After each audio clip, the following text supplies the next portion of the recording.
I hope everybody had a chance to get some food, and I just wanted to say welcome. And my name is Kelly Kaiser, and I serve as the CEO of Intercommunity Health Network Coordinated Care Organization. So we wanted to welcome you to Newport and to one of our 3 public meetings that we have a year. And I have one quick announcement. Buenas tardes, mi nombre es Luis Acosta. Si usted necesita interpretación simultánea del inglés al español, le podemos dar un auricular para que pueda seguir la conversación. Gracias. Definitely didn't want me to do that. So, thank you. We're excited to have you here tonight. We're going to talk about some of our delivery system projects that we have going on, and then have a chance for question and answer. And I wanted to recognize we have some public officials with us here. If you'd like to stand up, we have Commissioner Thompson, or wave, or whatever. Welcome, thank you for coming. And then we have some board members here for the CCO board. We have Dr. Larry Mullins, who serves as our chair, and Doug Boyson, Chief Administrative Officer with Samaritan, and Ellen Franklin, our chair of our CAC and on our board. There she is, waving in the back. So we wanted to thank them all for coming as well. And I'm actually going to turn it over right now to Kim, who's going to talk about our first video. Thank you, Kelly. To start off, I wanted to give everybody a sense of where this video came from. So the IHN-CCO has been sponsoring pilots, new ideas, transformational concepts since 2012. We have a committee called the Delivery Systems Transformation Committee that meets every 2 weeks and has been meeting every 2 weeks since 2012. This committee comes together. We start every meeting by announcing that the meeting is open to anyone who can improve the healthcare outcomes of our IHN-CCO members. And that's how we start, and from there we start talking about new ideas, outside the box concepts, innovative ways to transform healthcare and get our members the care that they need, better access, better quality, and therefore better outcomes. There are 2 informational pieces that you might have gotten when you came in, and both of these speak to the many different pilots that we have sponsored since 2012. One's called What We Are Doing to Make a Difference, and it talks about a bunch of the different pilots. And the other one's called Ways We Are Transforming Healthcare. And so if you're interested in some of the things that we've been doing and sponsoring and supporting, these two pieces of paper have a lot of information on that. Today, we're going to hear about one of the pilots that we approved in September of 2016. It is located in Lynn, Benton, and Lincoln counties, and is the focal point of the pilot is to bring coordinated specialty care teams together to address and treat eating disorders. So with that, I'm going to announce our speakers. You'll see them in the video.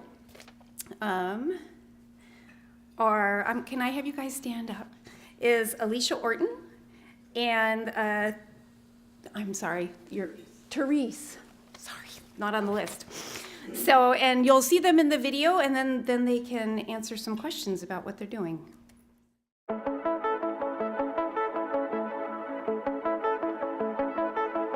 Eating disorders affect all socioeconomic groups, all gender identities, and all ages. We need to remove shame and blame and stigma so that people will seek proper treatment. It's really important for people to not see this eating disorder as something that this person is just being stubborn and trying to get attention. In 2009, I opened a private practice in Corvallis, and I started getting more and more referrals. The tough part is that best practice is a multidisciplinary team. It was often hard to find therapists and doctors to team up with to do the outpatient work. The RAISE study found people interested in the initial schizophrenic episode. They pulled together multidisciplinary teams. They pulled together resources for the patient and their family. And I looked at that model and I thought, we can do that for eating disorders. I was hoping to recruit maybe 20 providers. Right after I got the grant, I ended up with 50. And those include doctors, nurses, dietitians, therapists. So it's really multidisciplinary, the provider pool. So that group has access to a password-protected website where every month we put on fresh material. This is what you do want to do. You want to Therese has top-notch information on the website. It's exactly what you need to understand and what you need to know about eating disorders. I also pay for them to attend local conferences.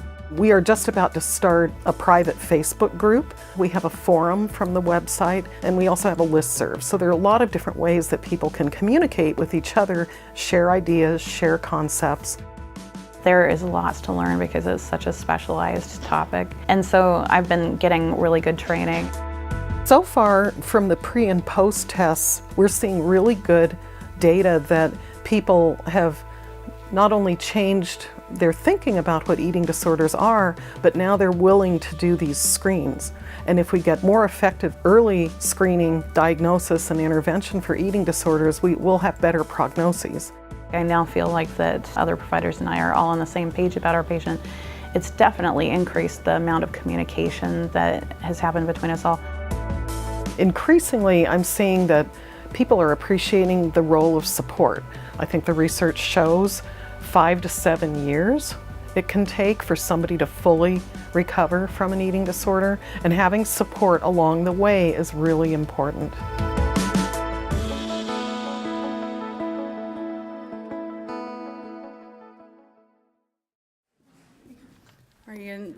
You're ready to learn about our topic tonight? So I just wanted to kind of give some background on how this all came about to start with. So Therese Waterhouse is basically our resident expert. She is known all over the country as, I think she's internationally recognized as one of the top minds in eating disorders, actually. And because she's such an expert and because she lives in Corvallis, she was getting tons of referrals all the time to basically see everybody in the area. And this was a lot of work, right? This represented a lot of people. Eating disorders are about 1% of the population out there. And basically, you need a whole team to treat people with eating disorders. And so I'm really glad that she was able to put together this pilot and make it so that people, dietitians like me, that are in the Tri-County area, so Lynn, Benton, Lincoln, that we could get specialized information so that we can really treat people with eating disorders, and not just dietitians. So I wanted to explain a little bit about why it's important to have a team. You can't just have a dietitian, because we need doctor support to write prescriptions. We need doctor support to get people to the next level of care. We need doctor support, and then of course we need therapists, because without treating the underlying anxiety and the problem with the disease, then it's also not going to move forward. But each part of this team is very important. Like if it was just the doctor alone, he'd be thinking, well, I can't treat the underlying cause of this disease. And if it was just the therapist alone, she might feel like she couldn't figure out what to do with a person that might die right in front of her because they're so severe. So the multidisciplinary team is really super important. And part of this grant has been to make a list of all the providers that are getting training in eating disorders so that we can refer to each other and so that we can create a team for each person that we come across so that they're actually getting very good care that can move them forward. And the next thing I want to show you is just the website, because the content is fantastic. And by the way, if anybody wanted to get a board at this point, I think that they still could. Isn't that correct? Certainly, if there are any providers or interested community members or interested anybody, if you want to have access to the website as a guest or a provider, we can make that happen. Right now, it's password protected. Eventually, we may want to share this. So right now I'm working with the Oregon Medical Association We just got CME approval, and now we're looking at having certain modules count towards maintenance of board certification for internal medicine and pediatrics. So, if you were interested in information and wanted to learn more about eating disorders, then contact us about it. Okay, so this is the website once you can get in with your password. And there's resources over here, documents to be able to back up what you're trying to do for that patient, and handouts. And then there's also this archive of all the content that we've got. And I kind of want to go over some of this month by month, what we've been talking about. In January, we talked about the Minnesota Starvation study, which was a study to find out what happens to your brain when you are starving. And basically the effects are profound. Everything slows down. What happens to your body as well? You're basically going into hibernation mode, and you cannot think properly. And actually, you might not even feel like eating food. So it's very important to understand that sometimes somebody who's just not eating enough, it means that they have a hard time eating. They can't eat almost. So the next month, we were talking about neurobiology of eating disorders. And the content was written by, can't remember the name of the doctor, but very informational about what is going on chemically in the brain with an eating disorder. And then we talked about screenings, and of course this was really important for all doctors, all dietitians, all therapists to be able to pinpoint, does this person actually have an eating disorder? I'm hearing some kind of iffy things that sound eating disorder-ish, but can I really get this diagnosed? And then talking about an assessment in April, trying to figure out how severe this person is, which is very important to know what the next step for them is. And then this medical complications was just fantastic, just phenomenal information. It was done by Jennifer Gaudiani of the Gaudiani Clinic in Denver. And this was basically about all the medical things that can happen to someone because of their eating disorder that basically changes their body so that you would not treat them the way that you would treat somebody else with this problem. For instance, if their heartbeat went super, super low, that basically this is not from athletics. This is not because this is an athletic person. This is because their body has slowed down to the point where their body is trying to not beat, their heart is trying to not beat as fast as it should. Those kind of medical complications was super important and really, really well done.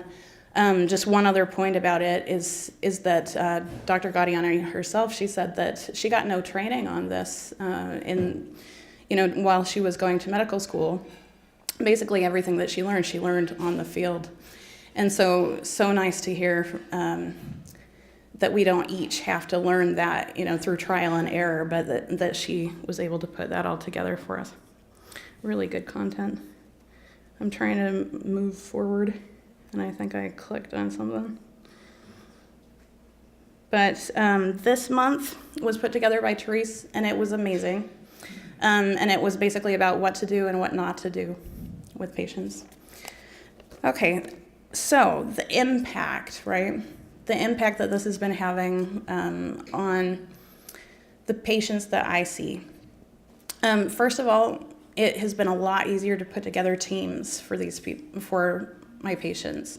It has been lots easier to contact people, either at Lincoln County Community Health or elsewhere in this system, and to be able to get a patient the team that they need.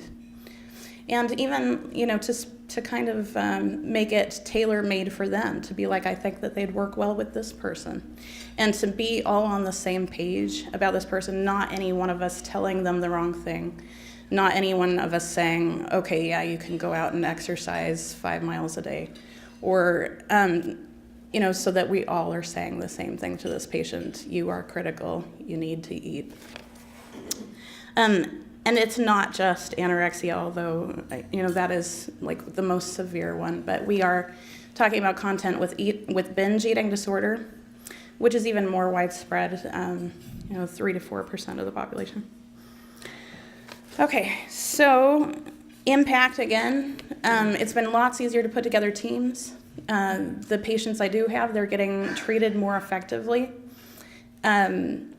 I have felt like I know what to do for my patients much more. And altogether, what a really good pilot in my opinion. It's been just excellent. I'd like to have Therese come up and talk for just 5 minutes too, and say what impact she has seen also, because I was talking about the impact that I have seen, but Therese is able to see everything that's going on for the whole pilot, if that would be okay. Sure, or I Why can not? just, can you hear me? Well, we're videoing it, so we love you to use the mic. Okay. Thank you, and thank you to the IHN-CCO for giving me the opportunity to do this. It has truly been a pleasure. I want to just segue for a second and talk about why we do this. So a lot of people don't realize that anorexia nervosa has the highest mortality rate of all mental illnesses, all. Last week, I was invited to talk on Capitol Hill to members of Health and Human Services, along with about 10 or 12 other experts in the eating disorder field, about what our needs were. Number one need was more provider training, especially outpatient providers. Every day, I see the same errors made, so lack of early recognition, lack of early diagnosis, which is associated with best outcome, and then just some of the run-of-the-mill, missing some of the medical complications and not taking care of those quick enough. One of the people on my advisory board is Joan Reederer, mother of Aaron Reederer, and if you want to pass to each side of the room, all the providers who signed up for this training got a pair of socks and this letter. We can start that. Just take a quick look at what this is. The socks are actually a fundraiser. It's called Sock It to ED, Sock It to the Eating Disorder. The socks were designed by Joan Reederer after she set up the Aaron Reederer Foundation in honor of her daughter, who unfortunately passed away from anorexia nervosa. So I thought it just meant a lot to me to give each provider a set of socks, and in that way we made a little donation to that foundation. So they've all gotten this. Take a look at this fundraiser. Also, last week when I was in DC, I heard from Health and Human Services that they're very interested in serious mental illness, but guess what? Eating disorders are not considered serious mental illness by our federal government. So the next day when we lobbied on Capitol Hill, we had two asks. One, will you please recognize National Eating Disorder Awareness Week, which is the last week in February? Two, will you add back the eating disorder screening questions to the CDC Youth Behavior Risk Survey? They took out eating disorder screening questions in 2015. Now recall, anorexia nervosa has the highest mortality rate of all mental illnesses. So our second no-cost ask was, please, let's insert those 3 or 4 screening questions.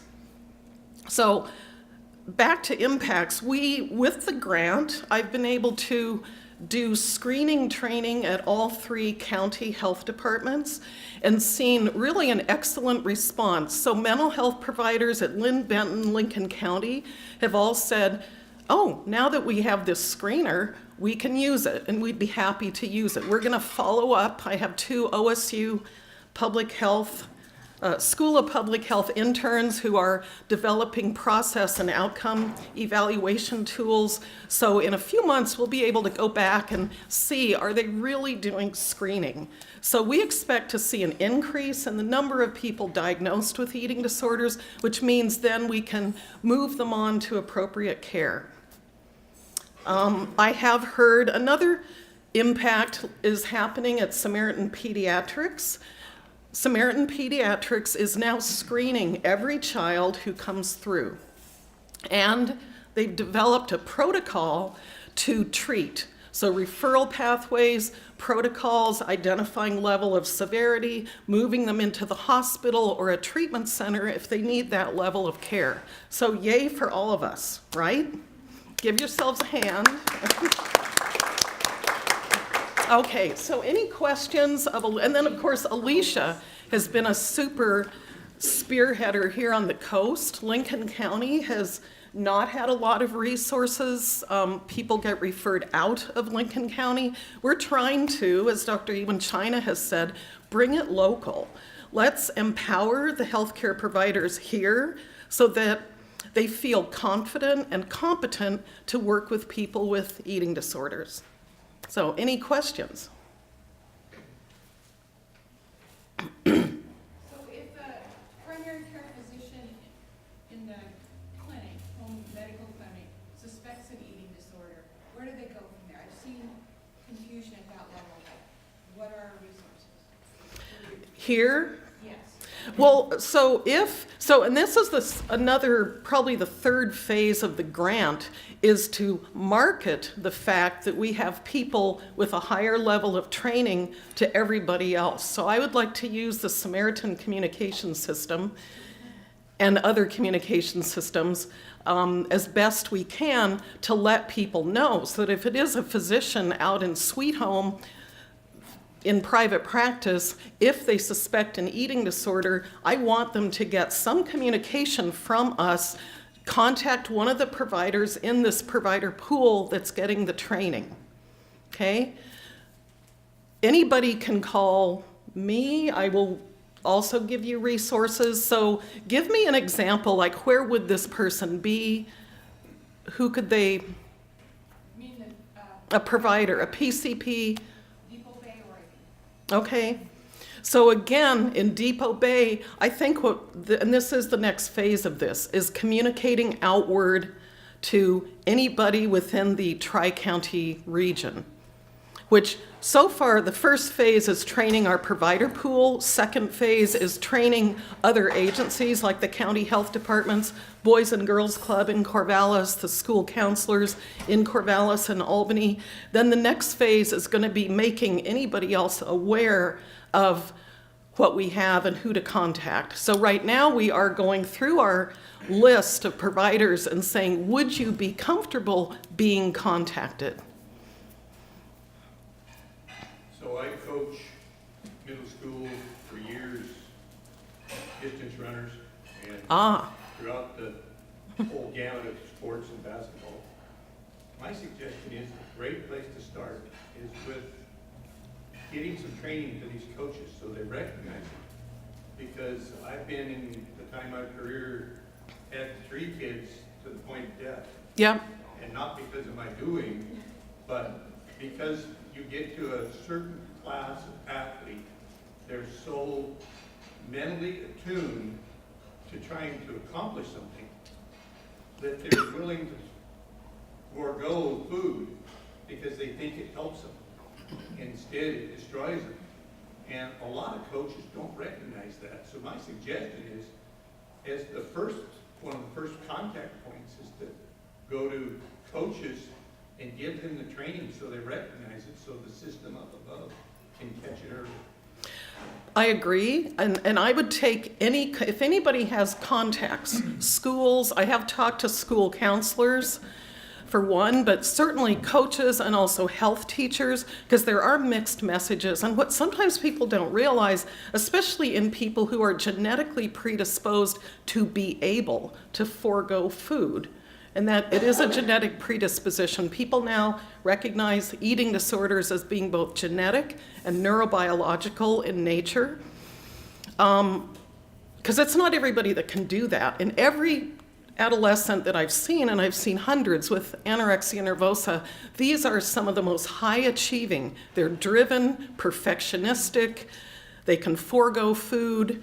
They're athletically gifted often, academically gifted. Like I was saying to Alicia, these are not the kids who come in my office and they're sort of like, hey, what do you have? I mean, these are not the kids smoking and drinking behind the school. It's not that personality. Every single one is a high achieving, and that just shows that what we're dealing with is a syndrome, and it is genetic in nature.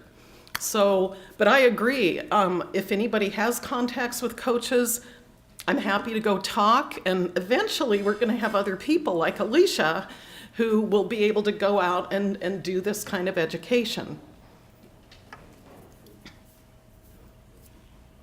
Any other comments? I think I have just two more things I was thinking of while people were asking questions. And if you do think of a question while I'm talking, please ask it. But often the dietitian is the person who's coordinating a lot of the care. So I might be a good place to start. And then the other thing I was thinking of is a part of this impact was, for a couple of our patients, we've actually been able to get some top specialists on phones, and this is part of the pilot, is to fund these talks. And so we've been able to, like with some really difficult cases, figure out what to do with the help of specialists. And I'm just really appreciative of that for those patients that I had. Any other questions that you guys can think of? Yes. I don't know if it falls in the category of an eating disorder, but I'm just thinking about all the issues we have BMI-wise and with obesity and morbid obesity and such. Is that something that falls under your purview as well? So are you looking not just at the anorexic type of individual, but also the obese individual that might really not be able to control that before it gets to a point of no control? Certainly with binge eating disorder, and not everybody with binge eating disorder is of a high BMI. So about 45% are, 55% have normal BMI, or they may be in the clinically overweight category, and not everybody with anorexia nervosa is low BMI. The kids that I see frequently that are missed are kids who start out at 220 pounds. They've quickly lost 50 pounds. They're still in that clinical overweight category, but they're severely anorexic. So, but I look at all kinds of disordered eating behavior, and no matter what it results in terms of weight, overweight, we look at all of it, and we try to pinpoint, okay, what about the behaviors aren't normal? Okay, what is going on here that isn't normal? The way out of disordered eating is ordered eating. So people have to get back to that regardless of what their weight is. So the other thing about the whole overweight focus is that it is scaring kids. The way they hear messages in health class or sometimes from coaches has a negative impact on them. And if it's one of those kids that is genetically predisposed to developing an eating disorder, off they can go. So there's a lot of really negative talk about people of higher BMI, and it's filtering down into the schools and not having a good effect. So, but we do address any weight, and I don't necessarily think, I mean, if a person is referred to me and their physician, they have a higher body weight, they may or may not have disordered eating. So we figure that out. I mean, maybe you can just do Mediterranean diet or one of the more standard protocols. Well, the reason I was bringing it up is obviously we hear about excesses of both extremes. Yeah. So they can either go towards the starvation type route or the overeating route. But we also know, particularly in our state, that we've got a big issue with obesity going on and all the related side effects to that, diabetes and other activities. So I was just curious, in the course of doing this, you're going to see, and especially the kids, I would assume, at a very early stage, and whether you address both ends of the spectrum. Do you look at the morbid obesity type predisposition as well as the starvation type of issue, or does the disorder Just apply to one or the other, that's all. Yeah, well, no, I just look at how are they eating? Are there disordered eating behaviors? Or is somebody overweight because they just have too much access to highly palatable food minus disordered eating behaviors? And that's a whole other scenario because we have tremendously effective marketing of highly palatable foods. It's a huge business. And the food scientists are extremely clever. I mean, they're unbelievably clever in how they can allow you. I mean, I think I heard the CEO of Nabisco talking about Cheetos or one of those snacks. You know, those cheese things that melt in your mouth? When something melts in your mouth, your brain does not register that you've eaten it. So you have to keep eating. I mean, it's just tremendously clever marketing and manufacturing of highly palatable foods. That doesn't help anybody. So this grant does cover binge eating disorder, but any dietitian will do obesity counseling, though. So, okay. Thank you for your time, you guys.